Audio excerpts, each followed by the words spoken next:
with the proliferation of media channels and technology platforms, you can reach consumers any which way, but the question is about understanding which points of that campaign are working on which media platforms and which way, and it's so much more about engagement. As all the distribution platforms for entertainment start to become more interactive, it's not just about pushing content out there anymore, it's really about opening up the dialogue.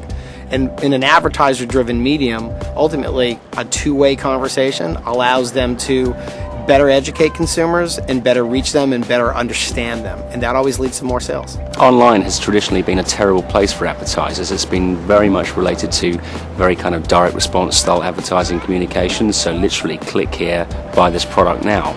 But we know that we can do so much more, especially with online. It can be around that much more kind of emotional kind of benefits for brands, brand building exercises, not just click here, buy now, but actually have a relationship with a brand, find out more about a brand, start a conversation with a brand. And that's where we're seeing the market move now, which is what excites so many of the advertisers here, and is why I think it's such a talking point. Engagement is not the be-all and end-all, though it is a very critical and important element for us and for the marketers.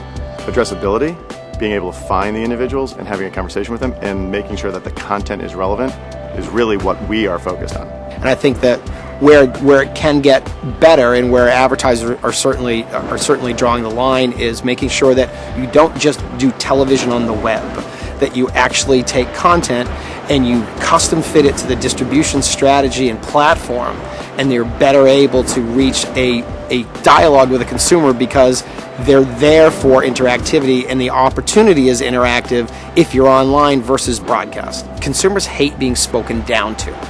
And so their ability to find content on the platform that's relevant to them is the key to branded programming. Branded programming isn't about creating television or online, it's about understanding the consumer and then finding the platform or platforms that work best for them.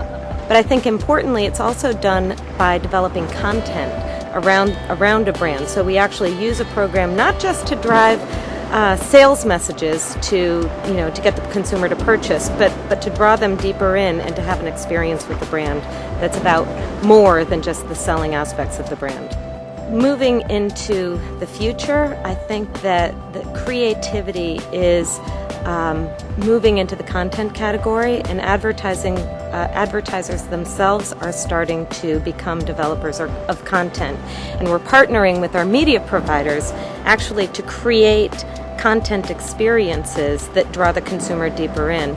Microsoft has the audiences, and it has the platforms that these audiences use day in, day out, whether that's email, whether that's instant messenger, whether that's MSN.com, whether that's Xbox. We're talking about millions and millions of audience hours.